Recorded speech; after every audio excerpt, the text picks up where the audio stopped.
Nina bezulu edumeni ngahlomanga kwakhangela amankengane nazi indaba ze1KZN TV nifundele uphilano kaCebekhulu sanibonani. Okizona ihamba phambili namuhla ihluku ukuqothwa umndeni eHlokozi. Amadela ngakubona athi abethunywa ngosopolitiki kanti kugaselwe bengazalela beyitolo eMandeni. Sanimokelene nibakaMpombosho omnyama kwindaba ze1KZN TV. Kuqothwa imbokotho nesisekelo ukubulawa amalungu ayisikhombisa omndeni wakaKhambule eHlokozi esigodini saseChibini ugwino seningizimu yeKwaZulu Natal. Kubikwa ukuthi kungena abantu abangaziwa badubula umama oneminyaka engama-63 zingane zakhe kanye nabazukulu omncane kakhulu neminyaka emihlanu. Undunankulu wesifundazwe KwaZulu Natal uThamsanqa Ntuli uhambelele umndeni namuhla ekanye nokhomishana wamaphoyisa KwaZulu Natal uNhlanhla Mkhwanazi bathembisa lo mndeni ukuthi bazosebenza ubusuku nemini ukubamba ababulali. Kuqothwa imbokotho nesisekelo emndenini wakaKhambule eHlokozi ogwino seningizimu nesifundazwe KwaZulu Natal njengobizo lebusuku bengenelwa abantu abangaziwa babulala umama wekhaya kanye nabantwana nabazukulu. Umama ubeneminyaka engama-63 kanti okugcina umntwana umzukulu obeneminyaka emihlanu kuphela. Undunankulu wesifundazwe KwaZulu Natal kanye nokhomishana wamaphoyisa kwisifundazwe bahambele lo mndeni kanye nobunye ubuholi bomdabu ukuzobheka isimo. Undunankulu ube esethembisa lo mndeni ukuthi bazokwenza konke okusemandleni ukuthola benzi bokubi. Sizoveza amehlo ngoba sicoshile lokhu ukuthi kunesigameko esibi kangaka esenzekile. Esizobukhulu ubuhlungu ekusethuse kabi ukuthi kusekhona abantu ngempela abangananembeza ukuthi bangabulala ngisho ingane ezincane, abantu ingane neminyaka emihlanu, ingane neminyaka o11 noma kuthiwa bekubangweni akuyona kodwa indlela yokuxazulula inkinga le.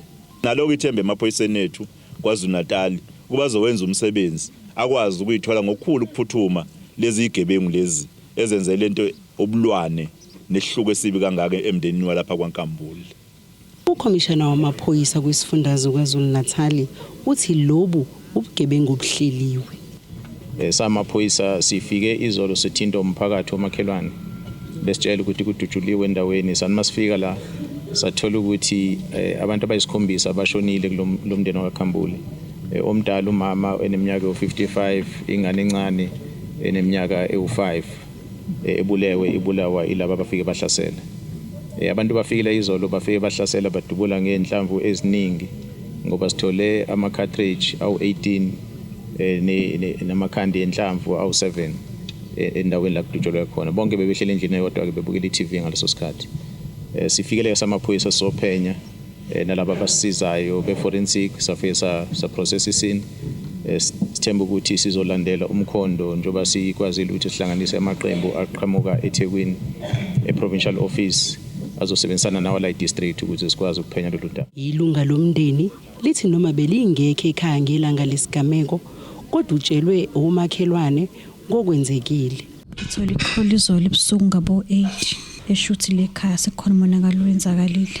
Uma ngabe chaza kade ngifonela uthi nina uzwe ukuthi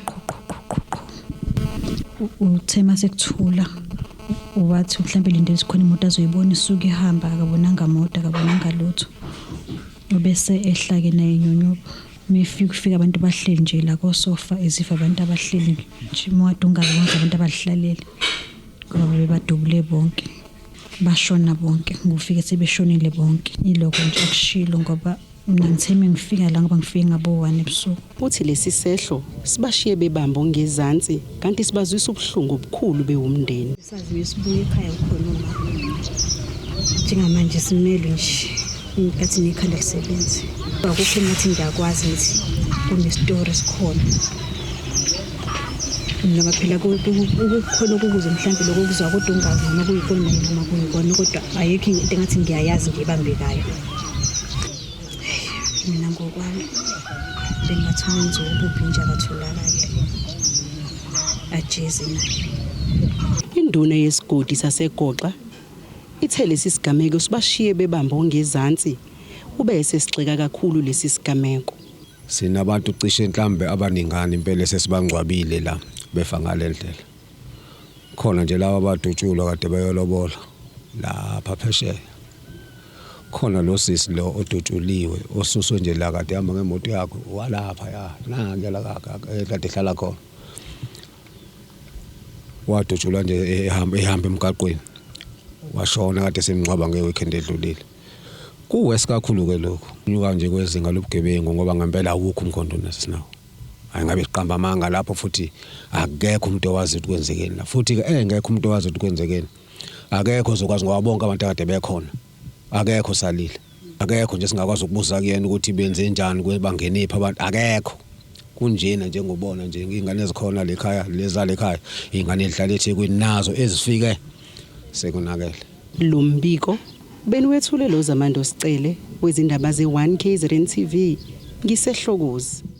Umengameli wenhlangano yosomabhizinisi amadela ngokubona uBhamuza Mnyandu uthi usamile ekutheni ngaphambilini bebekade besetshenziswa ngosopolitiki ukulwa izimpi zabo ukuze bona bezomisa ukuqhubeka kwemiklamo yomsebenzi uma ngabe umphakathi uvalelwa ngaphandle. Umnyandu usho lokho ekhuluma neziko leindaba eThekwini.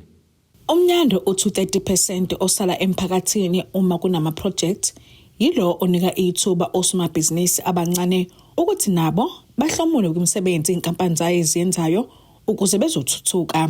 Ile 30% ukuthi kube ne set aside esale emphakathini ukuthi thina sithole leyo percentage sokwazi ukuthi sisebenze sithule skill transfer mase seyithatha lo msebenzi lo usebenza sona kumphakathi ngabe youth siyolana bona 30% ngabe abantu ba disability nabathole ngabe umuntu onormal khona labantu akuthola ukuthi akana company uya clean nje uyabona khona ngisho amaselo lapha abantu akuthola ukuthi uzo oversee umsebenzi bomphakathi ukuthi abantu bakhona abasebenza kahle ilo 30% lo uthathwa ngoplastic ababashola umuntu onjalo akaboshwa icala elibofu lelo ukuthatha imali yebribe ithatha uhambe nayo bazohola ngani labo bantu uzothatha leyo mali wena umsebenzi uzorana kanjani uma usuthatha imali ya 30% uyakithi na leyo angifuni kama ngifuna ukukhuluma ngoba into engasingangeni kuyona thina inkampani ngoba se grade 3 ilo 30% esuthola lapha ngezinkampani ezoziset aside. Uqhuba ngokuthi abahlangene nesigebengu esithatha imali ze-protection fee okuthiwa kuyenzeka kosomabhizinisi bama-tuck shop nabezindawo eziyimqasho. Asiwona ama-construction marketing asingeni futhi kule nto zomama kuthiwa bathathelwa u-30 rand no-20 rand bephuqa into zabo mama sibona osikhothenzini so baba sabanumzane siphila impilo engconywana manje basifulile abafowethu abawosomabhizinisi sesingcono kakhulu sikwazi ukuthatha u-30 rand bomama thina uyayizwa lo nathi asiyifuni lonto siyakwazi labo abantu abangenza lokho singalekelana namaphoyisa ukuthi ukwenza into efana nale lo ubhala ukuthi mina ngisabela impilo yami angisabela kade mina ngangifuna abantu befuna ungibulala dala ngeke ngisetshenziswe manje into enjengale kade ngiyangakagada manje sengiyagada vese ngoba ngenza impilo ibe stable angisho ukuthi umuntu uthathe risk angayithathi kodwa ngifuna ukusaza nakhona lamasihlangana sahlukana naye mayesale ngophela uframe win or lose uyabona kodwa ngifuna abaqama manga bathi umnyango usaba ngayinto ngisabile mina angaze ngibhale ephepheni nje lonto even nesithombe athi ngisibuka isithombe esidala sisabe threats ngakho na Black Business Forum uthuko manje bona banobudlelwano obuhle nohulumeni. Abanye ukusebenza no government kuhle kakhulu kuyimanje inkampani zethu eziza abafowethu zisebenza no government ngibona nje ama-project amakhulu esiminyaka sisebenza no government Sandra bakhona abafowethu basebenza ngene water basebenza kubona kube ka-DSW basebenza abanye babo athi sisebenza namanje sisebenza DSW i-contract ka 3 to 4 years sisebenza khona nomasipala kuzoba ika-water basebenza abanye benza itamkoko storage nani basasebenza ama-grade amaningi abaye bakhuliswe yiwona emva kokuthi la manye imisebenzi ade kwakhiwa izindlu beyaphela bayasebenza sisebenzisana nohulumeni siyahlala futhi nabo even nama-official political siyahlala nawo siyixoxe lento siyi-understand abanye. Ngotebogo Sibisi wezindaba ze1KZN TV kuchannel 261 ngiseThekwini. Ilokho eqhubeka njalo ke emkhankaso yenhlakazi kahulumeni ongena kwezitolo ukuqinisekisa ukuthi ke ithengisa ukudla okusesimeni yini futhi zeyilandela na imigomo yozokuhweba. Umasipala waseMandeni enyakatho KwaZulu-Natal uqhuba umkhankaso ofanayo nokugcineka kuboshwa bokufika kulela abangenawo amaphepha afanele okuhweba. Ukwanda kwezigameko zokushona nokugula kwabantu emva kokuthenga ukudla okungekho esimeni kwizitolo ezingamaspaza sekusukumise uhulumeni wakuleli nezinhlaka zawo ukubheka ukuthi ngabe lezi zitolo zihweba ngokufanele yini. Akugcini lapho njengoba kuphinde kwabhekwa nokudla ukuthi ngabe kufanelekile yini ukuba kudayiselwe abantu. umasipala eMandeni uqhube lo mkhankaso wongena kulezi zitolo iningi lazo eliphethwe abokufika kuleli. Sibheka khona ukucomplya noma ukulandelwa komthetho kwabanini bama-tuck shop nabanini beyitolo. Ikakhulukazi ke sikutholayo lapha sithola abanikazi abaningi abaphethe izitolo abasuka ngaphandle. Into esificayo ke la amaphepha abawaqondile abanawo namaphepha. Enye ke into esithuse kakhulu kumphakathi wakithi esiubonayo limalayo ukudla sekufica kudayiswa ngaphakathi okuningi seke-expire okunye kunama expiry date ikakhulukazi lokho kudla okudliwa zingane ubisi nezinto ezinjengayo purity abaningi sesithe abakhiphe kuma shelves ngoba kuzolimaza imizimba yabantwana. So sikutholile ke abaningi njengamanje nje kukhona esesicela amaphoyisa ukuthi abathathe ngenxa yokungacomply ngokwamaphepha kanjalo nama business license ngokwamasipala. Imeyo lo masipala ithi banazi inhlelo zokufukula abantu bakuleli ngakwezamabhizinisi ikakhulukazi kwizipaza kodwa ukwanda kwabokufika abahweba ngokungekho emthethweni kugcina sekubacekela phansi nabo. Sinayo iprogram thina njengomasipala esibiza ukuthi tuck shop program esilekelela khona abantu bakithi abala eMzantsi Afrika ukuthi bakwazi ukuthi bahebe. Kukhona uxhaso besilwenze. Inkinga esifike sibe nayo uthola ukuthi abantu abakhompyutha nabo kuthola ukuthi ukudla abakudayisayo bona ku-expire, uthola ukuthi ukudla abakuthengayo abazi ukuthi kuthengwa kuphi. Njengoba ukhona nje amaqanda lapha angabhaliwe ukuthi athengwe kuphi, akubhalwe expiry date bese uthola ukuthi ke laba abantu bakithi abacomplyayo bona abakhokha ama-business license bese beshona phansi. Lo masipala uhlabi ikhwela uthi bonke abantu bokufika kuleli kumele kuba abantu abanezivume ezifanele ukuhlanganisa nezokhweba ongenjalo kumele bagoduke babuyele emakhaya babuye sebenezimvume. Lo mkhankaso uchungechunge nje esesikade soliqalile udlulile eminyakeni emithathu noma emine sinayo. Into esiyenzayo njengamanje ukuxhumana namaphoyisa ukuthi siyacela ukuthi abathathe labantu abangenama amaphepha bakhona ukuthi babuyele emumva, bakhona ukuthi babuye sebenamaphepha okuyiwona aqondile. Bakhona abanye esibaficile sithola ukuthi basa-applyile ama-application abo apending, siyababona labo bakhona ukuthi bahambe bayocheck ukuthi balekelele. Ezinye zalezi izitolo kutholakale ukudla sekudlulelwe isikhathi ikakhulukazi ukudla kwezingane nokuphoqa kubanikazi balezi izitolo ukuba baboshwe ngenxa yokungabi namaphepha afanele. Ezindabeni ze-1 KZN TV kubikuthi abantu maphumulo eMandeni. Ake sithi shelele itolo nenebesilo sobuye sibuye nezinye izindaba.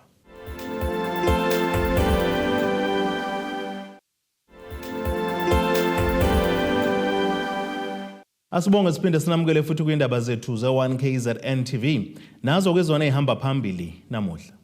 Okizona ehamba phambili namuhla ihluku ukuqothwa umndeni eHlokozi. Amadela ngakubona athi abethunywa ngosopolitiki kanti kugasela bengazalela beyitolo eMandeni. Abesifazane embonini ezokuthutha ngamatekisi Santakho kwaZulu Natal sebenxusa besilisa kule mbono kuba benze iqinisekiso sokodluliselwa ulwazi ngomsebenzi emndenini ke yabo njengoba lokhu kuyosiza ukwehlisa ingcindezi eyayibhekane nabafelokazi babo uma ngabe sebedlulile emhlabeni abaphoqeleka ukuqhubeka nomsebenzi wezamatekisi. Lokhu kuvele ngesikhathi kimbokode kule mboni isingethe umcimbi wokubungaza abesifazane abakule mboni yezokuthutha ngamatekisi bekade banjeleke eThekwini. Kugqugquzelwe abesifazane embonini yezokuthutha ngamatekisi ukuba bangagxili kulomkhakha kuphela kepha bathole eminye imikhakha ezobalekelela ukwenza imali futhi bayithuthukise. Okunye esigqugquzelayo ukuthi ngoba seliyantengantenga manje isimo somnotho sasibona ukuthi senjani, so even la ebhizinisini lethu lamateksi akusefani nakuqala njengoba kukhona obaba bethu ngasemalini. Manje sesiyastrugglisha thina, imali ayisekho, amatekisi asemaningi kakhulu, so sithola income encane.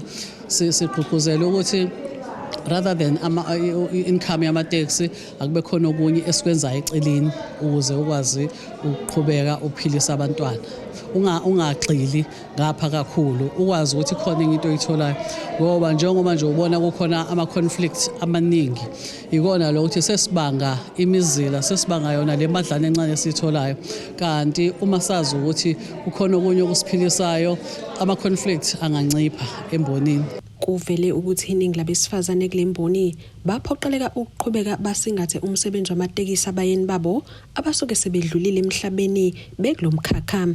Abezimoto ezikhokhela ngebanga ezilihambile bakhala ke ngeinkampani engafuni ukubezwela, kanti abezimoto ezithutha abantwana ukubayisa esikoleni bona bakhala ke ngokwanda kwabantu abasebenza lo msebenzi, kanti bagqugquzele ukuba ke nezimoto ezisesimeni. Sinabantu abangafuni ukucomplya, labo singababiza ngamahundela ne-hijacking, yabo iyona nto singasho ukuthi sibhekene nawo kakhulu.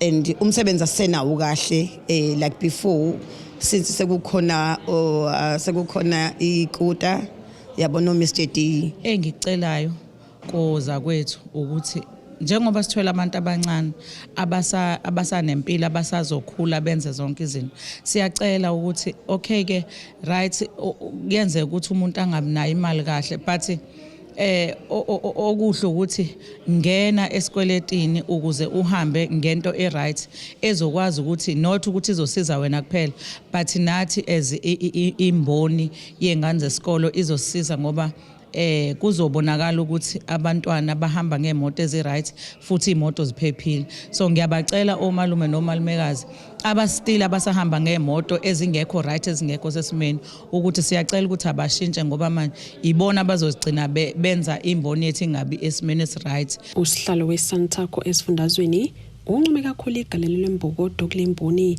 ikakhulukazi labo ke asebekhulise umsebenzi owashiwa abayeni babo. Ngiye ngithi akukho right ukuthi kuphathwe kabi umama ongene ngoba kushone ubaba wakwakhe bese ehlukunyezwa ematekisini as if mina ngeke ngidlule ngelinye ilanga bese kufika owami unkosikazi. So ke kubalekile ukuthi into esiyenza kwabanye abantu siyibuke sekuthiwa yenziwa kuthina ngelinye ilanga. So ke yilezo zinto esizicelayo nesizigqugquzelayo kubafowethu ukuthi asiphatheni kahle abantu besifazane, sibalekelele mabefika kuma association ethu, sasebenza nabayeni babo. Let's make sure ukuthi sinakekela bona noma izingane zabo uma ukuthi bona sebedlulile. Endabeni ze-One KZN TV kube kuntomkhona Mvubu eThekwini. Uhlalo weqembu le-IFP KwaZulu-Natal uThamsanqa Ntuli uthi ukubuyiswa kwabo Ward 4 eNkandla inyakatho KwaZulu-Natal obuvelo ophethe ke yilo leli qembu lokho kuyizinkomba zokuthi amakhansela abawenza ngokwethembeka umsebenzi womphakathi nokwenza abantu baqhubeka nokuvotela iqembu lenkatha. USompisi ukusho lokho kulandela ukuthi leli qembu linqoba ukhetho lokuchibiyela ngamavoti angu-54%, MK yona yathola u-40%, ANC yona yathola u-6% kule wadi. Isifundazwe KwaZulu-Natal sibe nezikhetho zokuchibiyela eziyishagalolunye ngaphansi komasipala abayisithupha, lapho ke sibala umasipala iTheku, KwaDukuza, iMpufana, iNkandla, iRoyinkonyeni kanye noMtoni. Ukuvuleka kwalezi khala kuza ngemuva kokuthi ke amanye amakhansela asule esikhundleni, amanye ke adlule emhlabeni. Lokho ke siphathimandla sezokhetho KwaZulu-Natal Ntomfuthi Masinga uthi ke lolu khetho alibanga nazihibe, kodwa ke abantu abaphumanga ngendlela bekulindela ukuba bayovota esikhungweni zabo ababhalise kuzo. Amaqembu wonke ayigcinile izihlalo zawo ngaphandle kwelilodwa elilahlekelwe isihlalo. iDA iwagcine wonke amawadi ayo awu-3 eThekwini, uward 33, 35 no36, nasemdoni uward 15 nakwaDukuza uward 6. I-ANC ibinamawadi amathathu, iwagcinile amabili, uward 24 waseRoyinkonyeni noward 4 waseMoyo River. Ibeke isilahlekelwa iwadi kaward 14 eRoyinkonyeni ePotchefstroom. I-IFP iligcinile iwadi lalo kuward 4 waseNkandla. Akubanga ke na inkinga ezibikiwe kulama by-election, ahambe kahle ngokuthula ngaphandle kweyinkinga. Lo nguhlalo weqembu le-IFP KwaZulu-Natal uThamantuli uthi ukugcina kwabo Ward 4 ngaphansi komasipala waseNkandla lokhu ke kuziyinkomba ukuthi ke amakhansela abo ayawenza umsebenzi abekelwe wona nokwenza ke umphakathi kubelula ukuthi bathembe uphinde babuyisele. Sithokoza kakhulu kabi kubantu baseNkandla Ward 4 babavotela iqembu le-IFP. Leya wadi emlandweni ike yaphathwa ANC, kodwa abantu baseNkandla njengoba bekushona ikhansela le-IFP baphinde bavotela iqembu le-IFP. Ukusethemba nje abantu baZulu-Natal kuyenyuka nanokubona ngani ngokuthi la sinike khona ithuba basibuyisela amakhono odlule emhlabeni okusho ukuthi ngempela masinikwe ithuba siyakwenza lokho abantu abakulindele. Sikhuthaza ke nokhansela okhethiwe ukuthi abasebenzela abantu ukubahlonipha nanokubalalela futhi abathande ngoba iyona ndlela yokusebenzisana nomphakathi ngendlela yokwakha ubudlelwane egameni leqembu ukuthi abantu basebenze ngokuyikhandla mabesebenza nemphakathi. uNtuli uthi-ke njengamanje sebesebenzela unyaka u-2026 ukuthi-ke babuyisa amandla eqembu nakwamanye amawadi. Siyahlangana sisakha amaqhinga nokuhlangana okuningi nama-structures ethu ukuzama ukuxoxa lokho senza njani ukuthi amandla eqembu le-IFP kuyonke indawo akwazi ukusebenza asebenzele kahle nango-2026. Lezi-ke izindaba ze-1KZN TV ngekusamukeliso Nqulunga ngiseRichards Bay.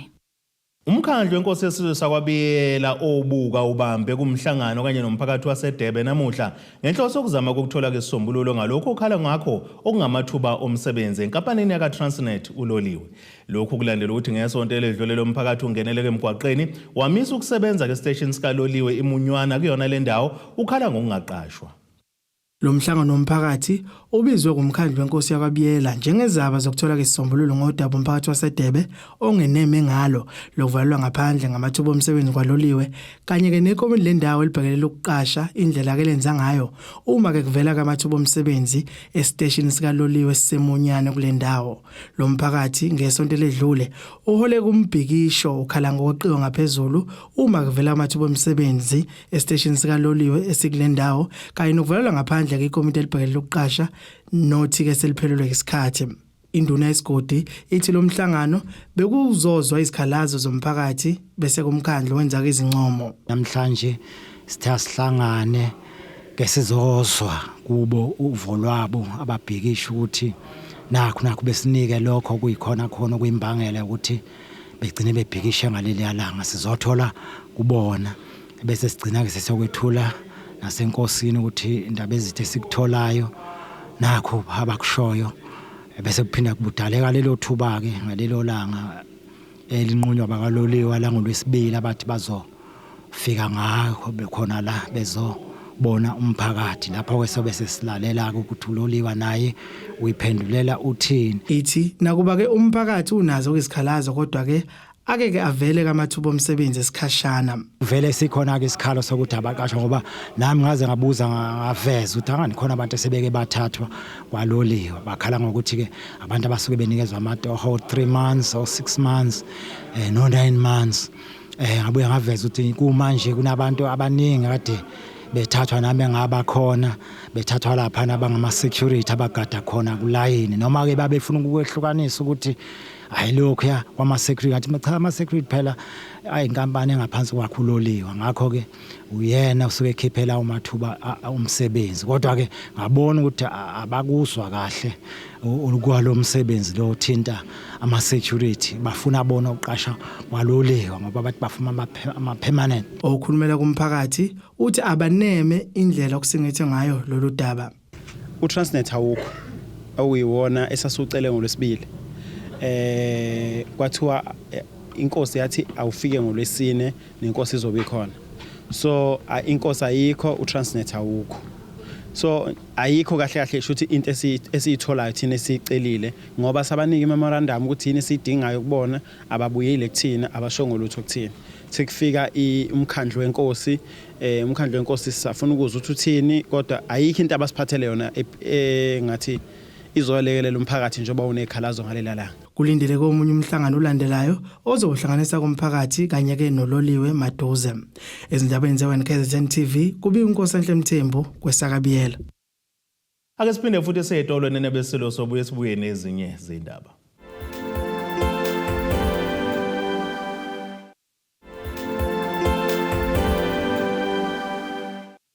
Asibonge siphinde sinamukele futhi kwindaba ze-1KZN TV nazo ke zona ehamba phambili namuhla.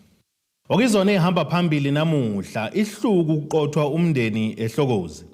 Amadela ngakubona athi abethunywa ngosopolitiki kanti kugasela bengazalela beyitolo eMandeni. Ake sibheke engosini yezomnotho.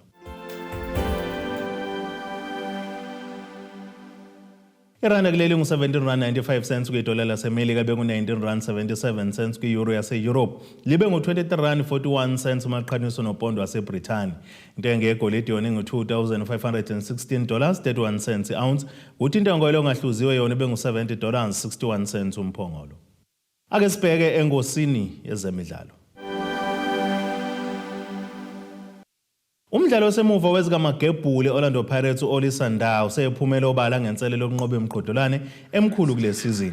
Lo mdlalo odabuka laseNigeria ubekhuluma nabezindaba ekwela kubo njengoba ingxenye yeqembu lesizwe Super Eagles ebedlala kuyokuhlungela iAfrica Cup of Nations ka-2025. Ezimnyama ke zikwazile ukunqoba izindebe zomkhumbi jersey MTN 8 neNedbank Cup kumasizini amabili ke landelana edlule. Kodwa sekuneminyaka ke zagcina ukukhonya kwiligi yakule nasemqhudelweni omkhulukazi kwizwekazi iAfrica okuyi-CAF Champions League. iPirates yagcina ukuphakamisa indebe yeligi ngesizini ka-2011-2012 okusho ukuthi sekwedlule kamasizini ale 12 yehluleka ukuba ngompetha beligi. Nakuba ezikamagebhula zaba yiqembu lokuqala lakuleli ukudla kwesicoco se-CAF Champions League ngonyaka u-1995 zaphinde zangena kwamanqamu ngo-2013 kepha ke zagcina ukufinyelela esigabeni samaqoqo ngesizini ka-2018-2019. Ake sibheke naso isimo sezulu esingalindeleka.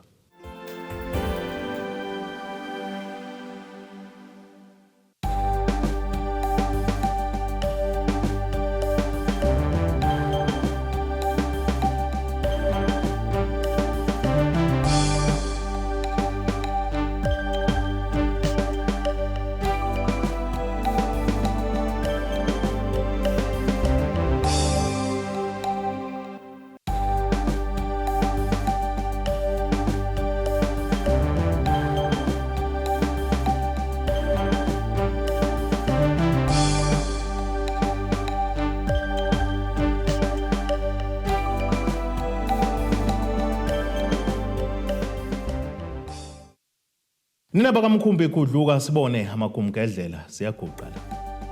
Abethuli bethu bezindaba baxhaswe iThulis Bayview Bridal. Ungabashayela kulezi zinombolo ezivelile.